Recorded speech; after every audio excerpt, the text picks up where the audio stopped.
성경 의도된 하나님의 은혜, 오늘 73번째 시간입니다. 여러분, 우리가 살아가다 보면 노여움이나 또 때로는 괘씸함, 섭섭함, 분노, 화와 같은 그런 것들이 우리 내면에 날마다 이렇게 불일 듯 일어나는 것들을 경험하게 됩니다. 특별히 상대가 나를 무시했다고 생각할 때는 우리 안에 그 노여움이 발동되는 것이죠. 그래서 오늘 8장 1절은 기돈이 전쟁 가운데 승리하고 돌아왔더니 에브라임 지파가 1절에 이렇게 얘기합니다. 왜 처음부터 자기들을 부르지 않고 전쟁에 나갔냐는 것입니다.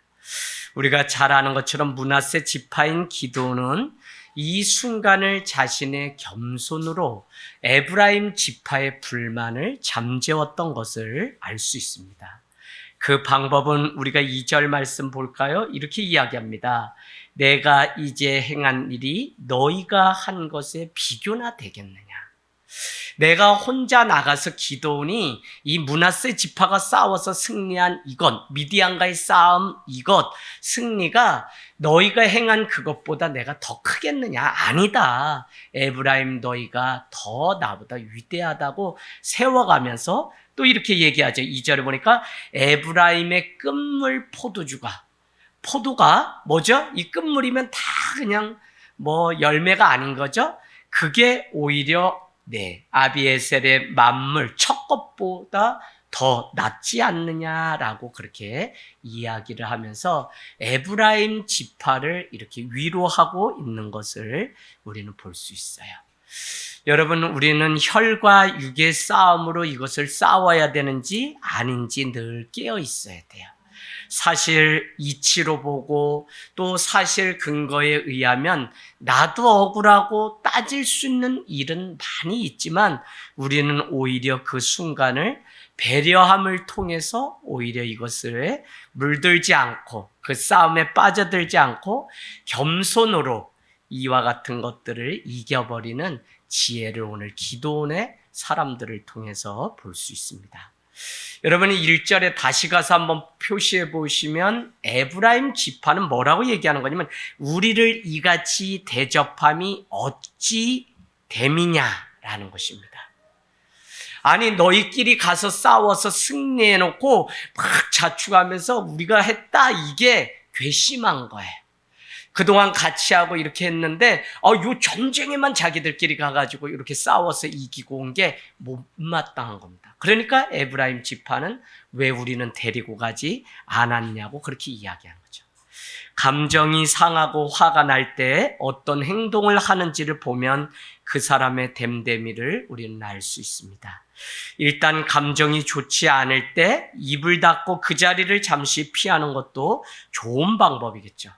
내 감정이 좀 가라앉고 난 뒤에 그때 내 기분과 상황을 차분하게 설명해도 늦지 않은 것이 우리가 살아가면서 특별히 가족 안에서 일어나는 일인 것 같습니다.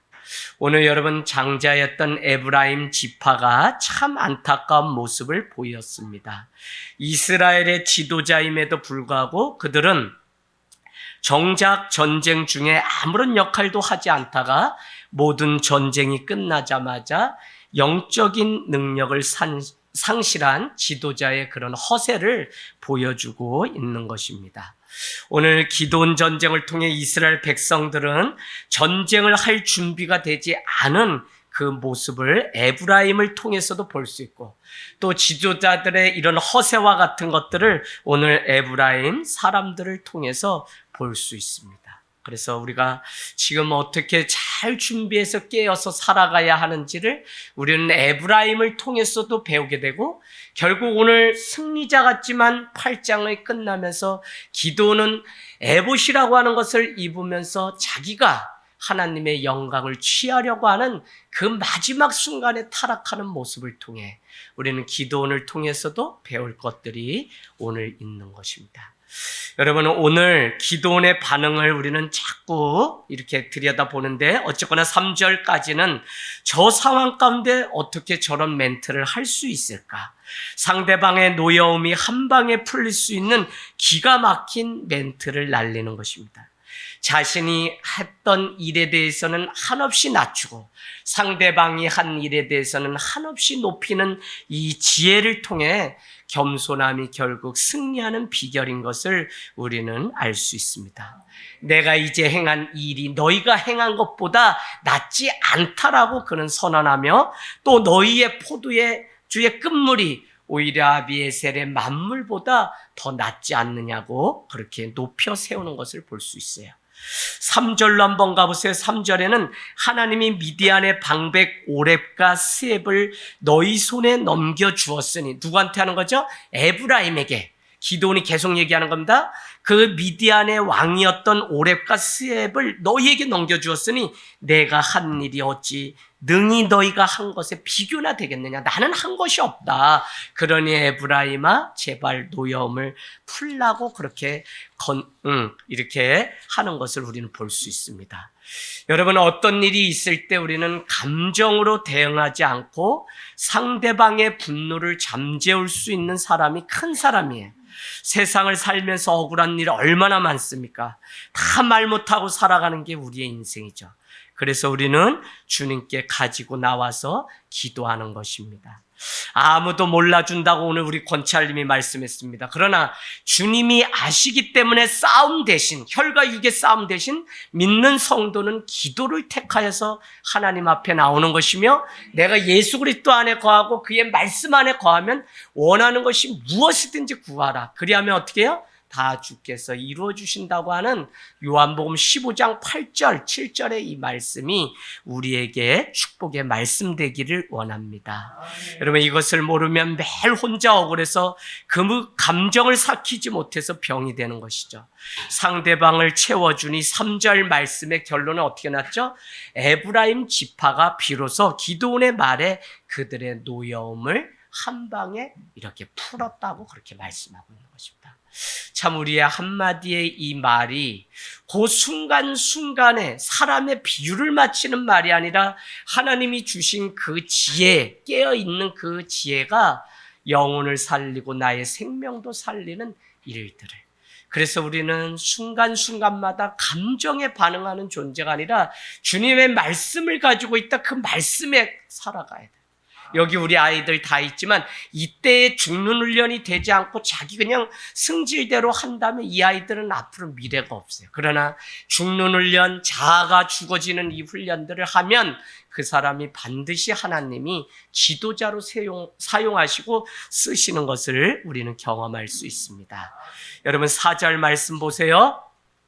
기드온과 300명의 용사는 도망치고 있는 미디안의 두 왕인 세바와 살문나를 계속해서 추격하고 있습니다. 그들의 그 전쟁이 오랜 가운데 얼마나 피곤했는지 지쳐서 숲곳이라고 하는 곳에 한 지역에 도착하게 돼요. 그죠? 그래서 먹지를 못하고 있었기 때문에 그들은 숲곳의 사람들에게 뭐라고 이야기하냐면 먹을 것을 좀 떡덩어리를 달라고 이야기하게 되죠. 그러나 우리는 6절 말씀에 보니까 이렇게 얘기합니다. 숫곳 사람들이 세바와 살문나의 손이 지금 너의 손 안에 있다고 너는 착각하고 있느냐라고 오히려 물으면서, 그렇기 때문에 우리는 너의 군대에게 떡을 줄 수 없다고 조롱하고 있는 모습을 볼 수 있어요. 그러나 기드온은 이것에 기죽지 않고 7절 말씀해 보니까 내가 반드시 전쟁 가운데 승리해서 돌아올 때 무슨 가시죠? 들가시와 찔레로 너희의 살을 찢어버리겠다고 이야기합니다.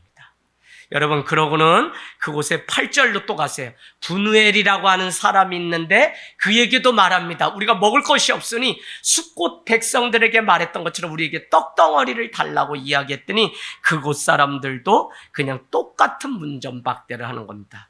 그래서 9절에는 기드온이 다시 그 분우엘 사람들에게는 내가 전쟁 가운데 마치고 돌아올 때 너희의 망대를 내가 헐어버리겠다고 그렇게 책망하고 있는 것을 볼 수 있습니다.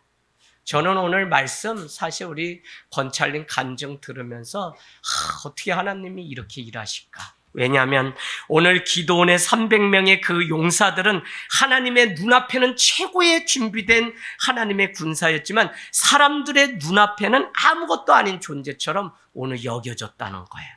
하나님이 알아주는 사람을 언제나 세상 사람들도 알아주는 것이 아니라는 것입니다. 숫곳이나 분이엘 사람들의 판단이 더 상식적이고 합리적일 수 있어요. 그렇기 때문에 그들이 볼 때는 너희가 어떻게 300명밖에 되지 않는 이 군사로 저기를 이길 수 있느냐고, 미디안의 두 왕을 이길 수 있냐고 그렇게 조롱하는 것이 당연합니다. 지금 여러분, 세상 사람들이 교회를 향해서, 믿는 우리를 향해서 그들이 말 안 되는 것 가지고 하는 것 같지만, 사람의 생각이나 이치로 보면 우린 미친 사람이에요. 우린 그냥 떡이 나옵니까? 뭐가 나옵니까? 그런데도 교회를 다니는 우리는 떡이 나오고 밥이 나오고 돈이 나온다 그러니까 세상 사람들이 볼 때는 돌아도 한참 돌아서 교회 다니는 사람은 다 또라이. 그죠? 또라이죠. 반 또라이예요. 근데 여러분, 그걸 믿고 우리는 포기하지 않고 가는데, 우리 안에 마지막 하나님이 구원하실 그 소망이 없다면 우리가 무엇 때문에 오늘 세상 가운데 이와 같은 조롱을 받겠습니까? 우리가 이 사실을 알고 죽음 너머에 관해서 믿는 자가 반드시 상을 받고 승리할 것을 믿는다면, 현실 가운데 오늘날 우리가 살아가는 과정 가운데 일어나는 많은 상황 때문에 우리는 좌절하거나 낭망할 필요가 없습니다. 오늘 우리 안에 일어나는 많은 현상과 우리의 많은 일들 가운데 반응하는 것이 아니라 내 인생 마지막 저 죽음 너머의 영생을 준비하시는 하나님의 그 도심 앞에 우리는 반응하는 존재가 성도인 줄로 믿습니다. 할렐루야. 그래서 여러분, 두려워할 거 없고 좌절할 거 없고 우리는 싸움 대신 오히려 기도를 택하여 주님 앞에 나가는 것입니다. 그러기 위해서는 하나님의 임재하심을 우리가 날마다 경험해야 돼요. 하나님은 아브라함 때부터 지금까지 계속 하나님의 사람들을 불러서는 내가 너와 함께 하겠다고 말씀했습니다. 그러나 어떤 사람은 이것을 믿고 어떤 사람은 믿지 않은 것입니다. 오늘 여기 있는 젊은이들 대학도 가야 돼요. 뭐도 가야 돼요. 그러나 하나님 앞에 누가 손해보고 마지막에 하나님 앞에 승리하는 인생이 되냐? 마지막에 가면 하나님께 드린 그 두 랩돈이 놀랍도록 일하셔서 승리의 기적으로, 오병이어 그게 무슨 기적이 일어날 수 있어요. 그러나 하나님은 그곳 가운데도 역사하시면 7,000명이 먹고도 남는 놀라운 일들이 있다는 것입니다. 이것을 믿는 게 우리의 믿음이에요.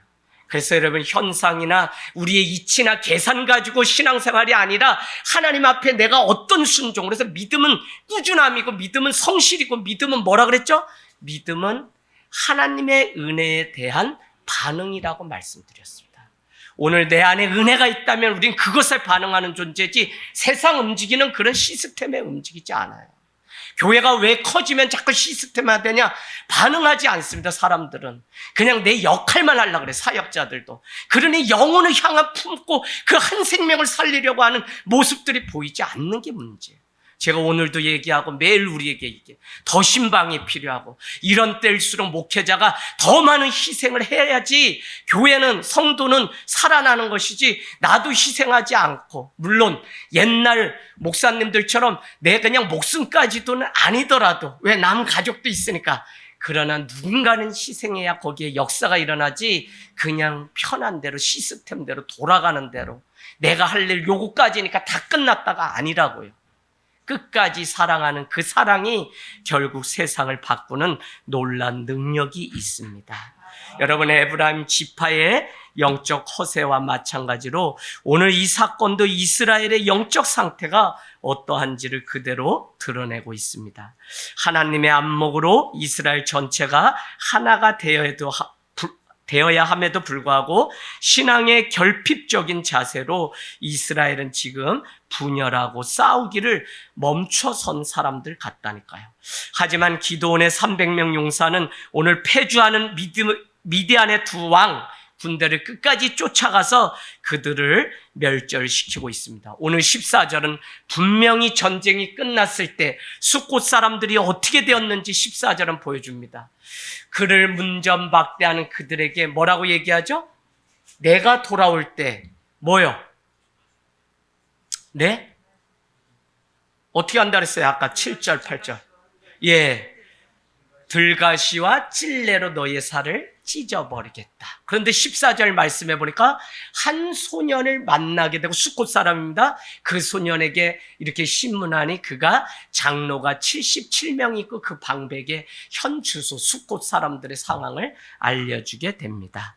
여러분, 15절 17절 기도는 숫곳 사람들에게 말합니다. 너희가 전에 나를 희롱하여 이르기를 세바와 살문나의 손이 지금 너의 손에 있다거나 어찌 우리가 내 피곤한 사람들이 떡을 주겠느냐고 비웃었는데 그 세바와 살문나를 보라 하고 그 성읍 장로들을 붙잡아서 들가시와 찔레로 그 백성을 징벌했다는 것입니다. 그런가 하면 분이엘 사람들도 전쟁 마치고 돌아오는데 그 망대를 헐어버려서 그 민족의 멸망을 보게 됩니다. 또 아브라함, 이상, 야곱, 요셉, 계속 이스라엘의 역사는 이런 표현들이 있습니다. 아브라함의 하나님, 이삭의 하나님, 야곱의 하나님. 왜 자꾸 후손들에게 그 함께 하셨던 그 하나님에 대해서 말씀하냐면, 하나님은 너와 세상 끝날까지 함께 한다고 하는 것을 상기시켜주기 위해서 그래요. 그래서 여러분, 우리가 하나님의 임재, 우리의 예배 가운데, 우리의 인생 가운데 하나님의 임재를 경험한 사람은 어디에 던져놔도 그것을 해치고 나갈 수 있지만, 하나님이 아무리 우리 귀에 너와 함께 한다 그래도 이 임재하심을 경험하지 못하게 되면 결국 자기 힘으로 살려고 하다 패망의 길로 가는 것을 우리는 볼 수 있습니다. 여러분, 오늘 중요한 것은 기드온의 행적이 너무 놀라웠기 때문에 이스라엘 백성들은 그를 왕으로 삼으려고 합니다. 22절로 가세요. 왕으로 삼으려고 해요. 22절, 그때 이스라엘 사람들이 기드온에게 이르되 당신이 우리를 미디안의 손에서 구원하셨으니 당신과 당신의 아들과 당신의 손자가 우리를 다스리소서라고 하는지라. 왕이 되달라. 인간의 왕이 되달라고 그렇게 이야기합니다. 그러나 23절은 뭐라고 고백하죠? 엄청 멋있습니다. 기드온이 그들에게 이르되 내가 너희를 다스리지 아니하겠고 나의 아들도 너희를 다스리지 아니할 것이요 오직 누가? 여호와께서 너희를 다스리리라 하십니다. 여러분, 오늘 이 고백이 기드온의 참 멋진 고백입니다. 오늘 이스라엘 백성들은 기드온이 왕이 되기를 바랬지만 여호와께서는 너희를 다스리는 그 분은 하나님이시고 전쟁 가운데 능하시고 싸워서 승리하게 하는 분이 하나님이라는 거예요. 아브라함의 이야기를 들으면 쥐도 아주 수도 없이 들었던 게 뭐냐, 여호와 이레 하나님. 100세 얻은 아들이지만 하나님이 위하여 드리기로 작정하자 하나님께서 미리 앞서서 쓸 것을 준비하셨던 게 뭐죠? 수풀에 걸린 양을 준비했다고요. 그러면 하나님 뭐예요? 너희의 마음을 보려고 하는 거예요. 여러분, 뭐 하자고 할 때 뭘 보려고 우리가 하냐면, 여러분 지혜가 있어야 됩니다. 그 마음이 어디 있는지를 보려고 해요. 뭘 하려고 하면 여러분 형편껏 그냥 여러분이 그 마음이라도 하지 못해서 안타까워하는 그 마음을 보려고 한다니까요.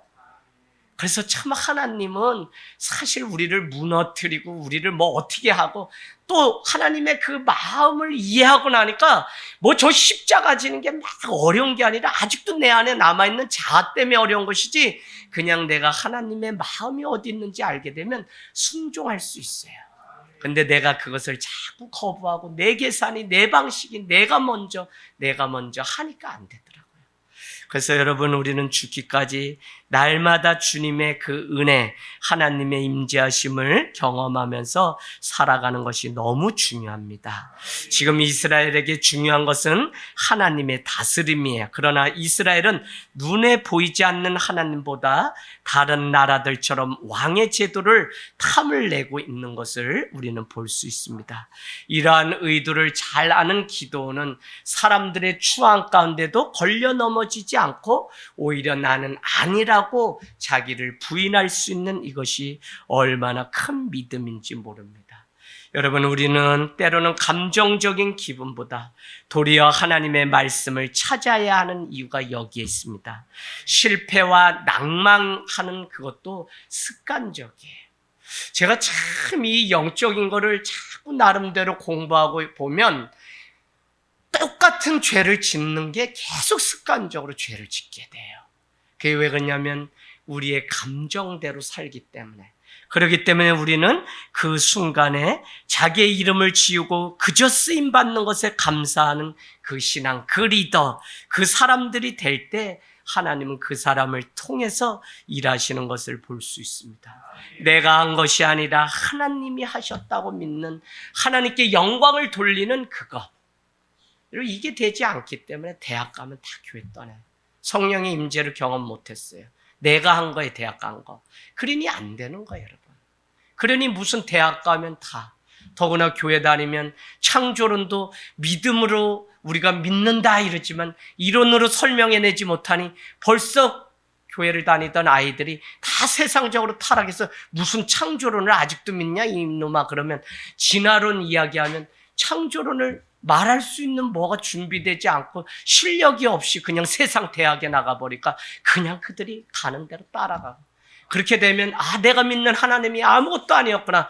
100% 여러분 믿는 사람들이 준비되지 않아 대학 가면 믿지 않는 자매랑 결혼해서 평생 부모 속 썩이는 일들을 많이 봐요. 그래서 믿음 바로 준비해야지, 준비하지 않고 하나님을 정확히 만나지 않으면 그냥 다니다 마는 거지. 그래서 부모 세대도 정확히 가르쳐야 돼요. 가르치지 않으면 이거는 내가 직무유기하는 거야.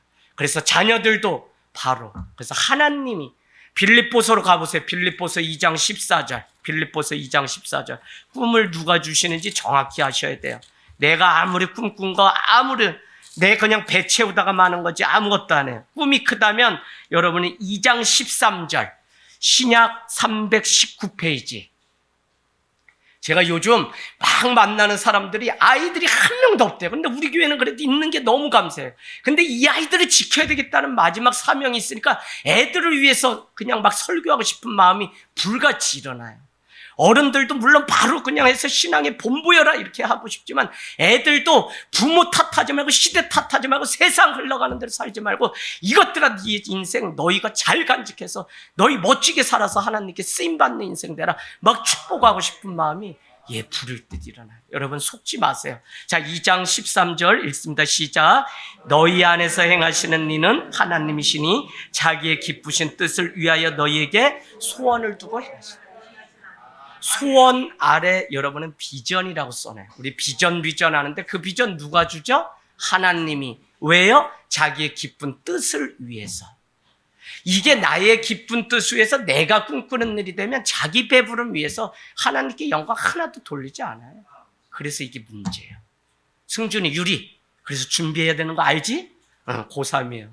오늘 멋져요. 여러분, 방학이 육체적으로 쉼의 시간이 아니라 우리의 영적으로 부흥의 시간이 이 방학이에요. 그래서 우리 주중 예배도 아이들 막 방학하면 못다한 기도하기 위해서 막 모여야 됩니다. 그래서 여러분 지금 마지막 때 우리가 살고 죽는 때에 놓여 있기 때문에 정말 우리도 다 부모, 우리 자녀들 다 깨어서 어떻게 살아가야 될지 우리가 알기를 원합니다.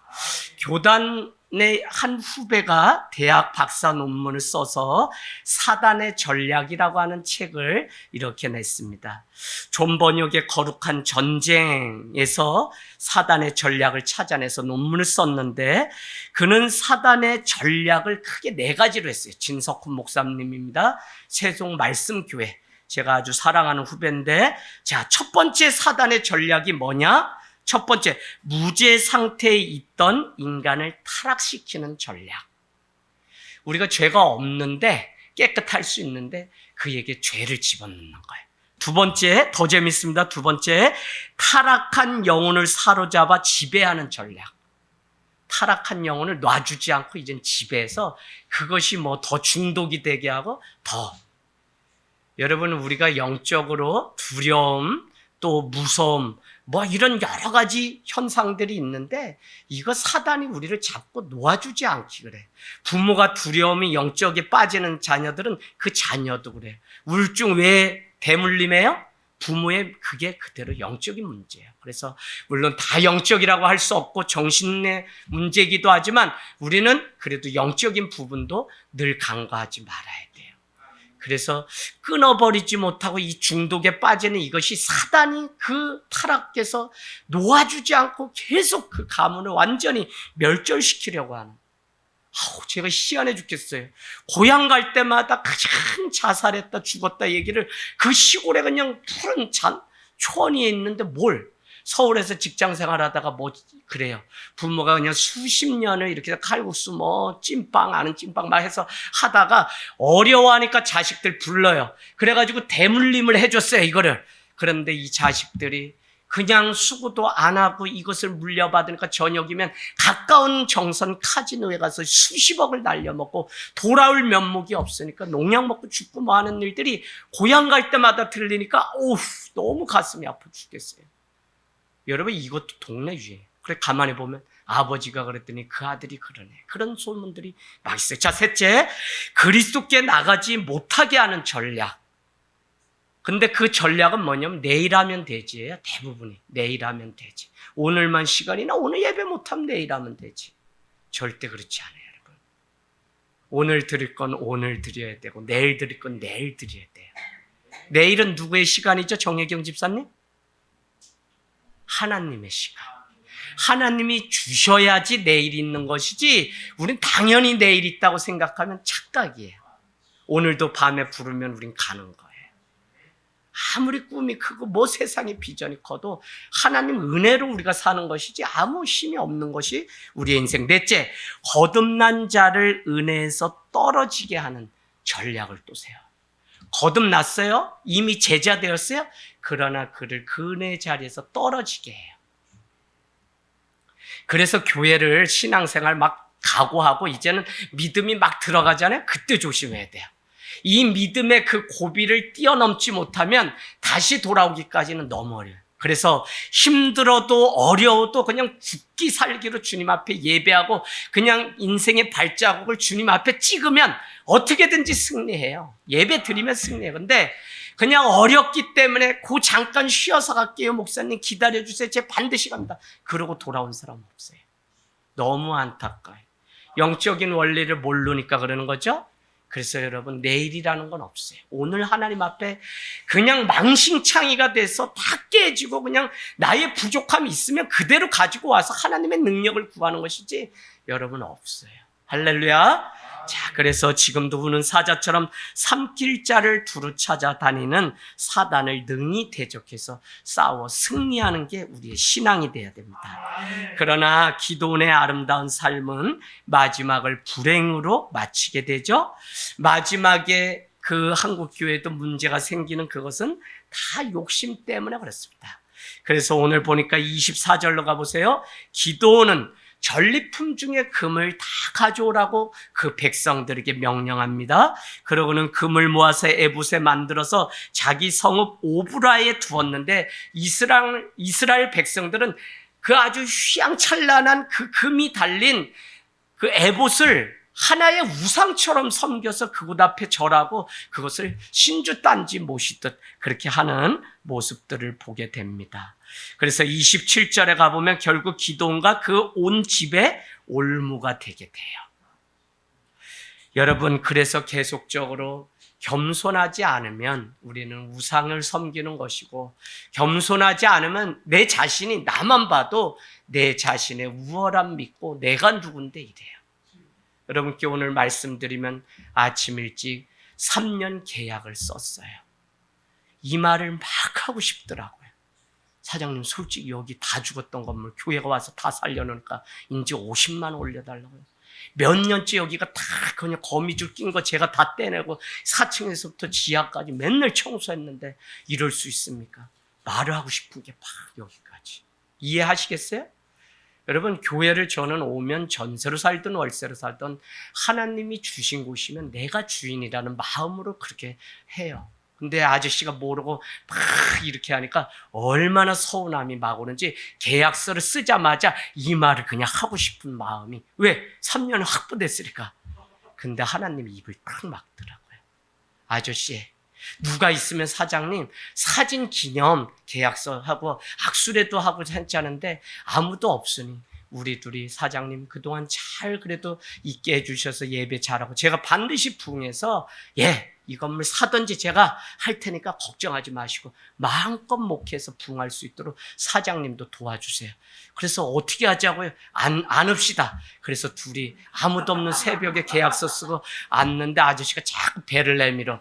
그게 또 불순해. 그래서 보니까 뭐 계약금 무슨 저기 관리비 10만 올리고 또 저기 월세 40만 올려서 50만 올린 거거든요.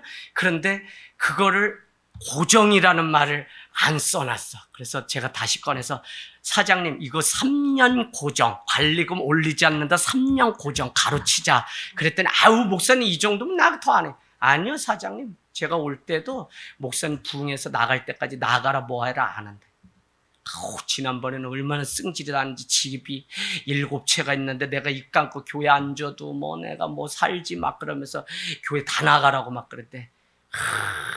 강원도 가면 내가 소가 몇 마리고 막 그냥 뻥튀기를 막 붙여가지고 끝이 안 보이는 몽골 평원과 같은 땅이 막 있는데 산골에 있으니까 10,000원도 안 되고 그때 그렇더라니까 사람이. 근데 하나님이 그래 혈과 육의 싸움에서 뭐하냐, 여태까지 참고 했는데 고한숭아. 그래서 사장님 안으면서 사장님 그러면 제가 잘 될 수 있게 사장님 주일에 예배 일주일에 한 번은 나오세요. 이 위에서 맨날 계시면서 알고 봤더니 그거 계약서 써서 돈 올리기 전에는 집에 오지 말라 그래서 쬐껴나서 여서 주무셔. 이제 오늘부터는 집에 들어가셨어요. 하루 종일 안 보여요. 문 걸어 잠고 가셨어요. 아유 아저씨 자유해지니까 너무 좋고 저도 3년 보장받으니 좋고 오늘 처음으로 제 마음 가운데 부흥해야 되겠다. 숫자적인 것보다 우리가 정말 믿음의 실력 키워서 다음 행보를 가야 되겠다. 여기 그냥 있으면 이렇게 해서 아이고 나는 저 뒷산이 정말 다 우리 산인 줄 알고 지금까지 하고 이 뒷땅도 여기 땅인 줄 알고 큰 차 마음껏 대고 그랬더니 뒷땅은 또 옆집 건물 땅이라고 막 차대지 말라 그러고 그래서 막 그래요. 근데 아저씨가 교회 차 샀냐는 거야. 그 말이 또 한 70만 원을 올리려고 그러나 이 아저씨 그거 어떻게 알았지? 저거 글씨도 안 썼는데 오자마자 목사님 차 사시 위에서 나 다 보더니 그래서 차가 갑자기 있어서 울며 겨자 먹기로 끌고는 왔는데 아직 대금을 집을 거짓말도 하게 되더라고. 그래서 그냥 사람이 겸손하게 그냥 이렇게 촥 내리고 그랬더니 40만 원으로 그냥 해서 쓰게 됐어요. 그리고 나 아저씨가 목사님 나 나쁜 사람 아니요.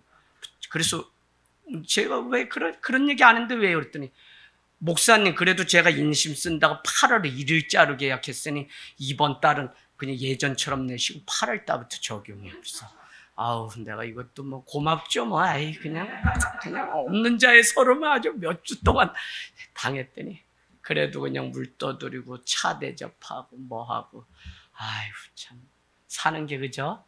어려워. 그래도 하나님이 그렇게 해서라도 낮추고 그냥 가난하고 약한 그때가 강함이라고 말씀하셨으니까 우리가 혈과 육의 싸움이 되지 않기를 원합니다. 마지막을 불행으로 마치지 않아야 하는데 6장 15절에 그는 기도원을 불렀을 때 기도원은 큰 용사여라고 6장에 불렀을 때 그는 뭐라고 이야기하냐. 6장 15절에 나는 집안 중에도 가장 약한 자고 작은 자라고 스스로. 그래서 기도는 작은 자인데 오늘 보니까 에봇의 그냥, 에봇은 누가 입는 거예요? 제사장이 입는 거예요. 본인이 입을 것도 아닌데 그 영광을 다 갈취해서 쟁취한 것을 봐요. 여러분 요것만 써놓으세요. 오늘 인생은, 성도는 어떻게 사는가 보다 어떻게 죽는가가 더 중요해요. 어떻게 지금 사는가 이거 중요하죠? 근데 어떻게 사는가 보다 어떻게 죽는가가 더 중요해요. 왜요? 하나님이 곧 오시는데 그 죽는 그 모습 가지고 주님 앞에 그대로 서는 것이기 때문에 죽을 때 잘 죽어야지. 기도원의 300명의 용사가 다 이렇게 저렇게 해서 승리했다 한들 마지막에 이와 같이 하나님의 영광을 갈취했다면 그냥 그것 가지고 하나님 앞에 가서 심판받는 거예요.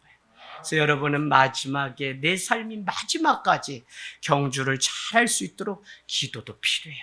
30절로 가볼까요? 오늘 기도는 왜 또 타락을 했냐? 아내가 수도 없이 많은데 30절에 보니까 70명 아들들만 70명.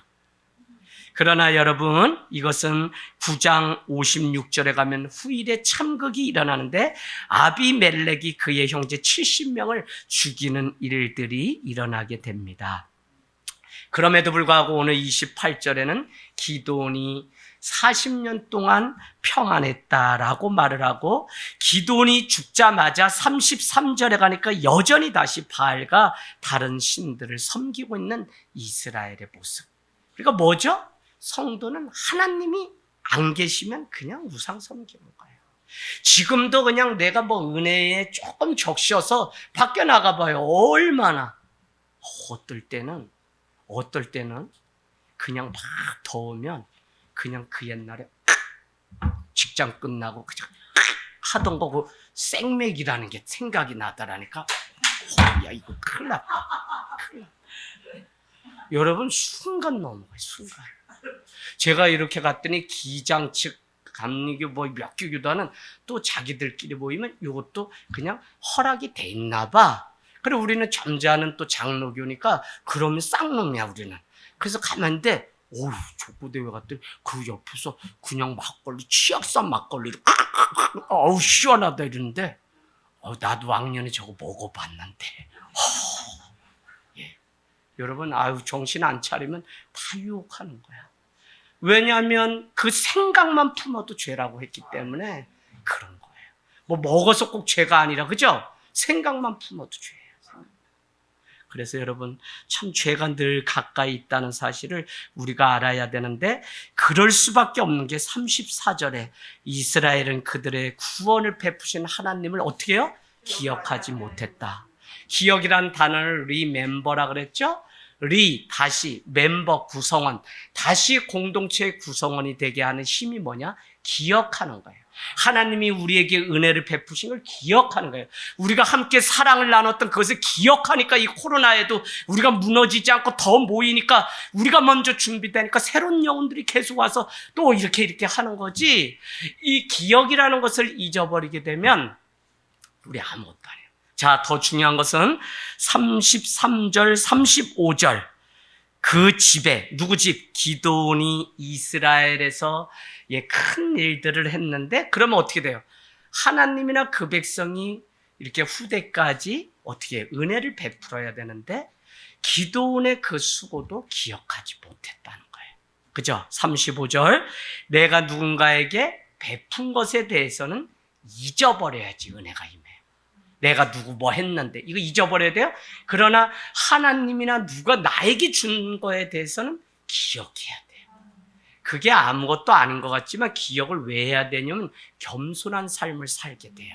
늘 내가 없었을 때 하나님이 이와 같이 나를 도우셨는데, 주일날 우리 목사님 은퇴 원로 목사 취임해 갔더니 쭉 몇 가지 얘기하는데, 교회를 지을 때, 월세가 없을 때, 누가 있을 때, 그때 오늘 여기 온 초대 감독님 누가 도왔고.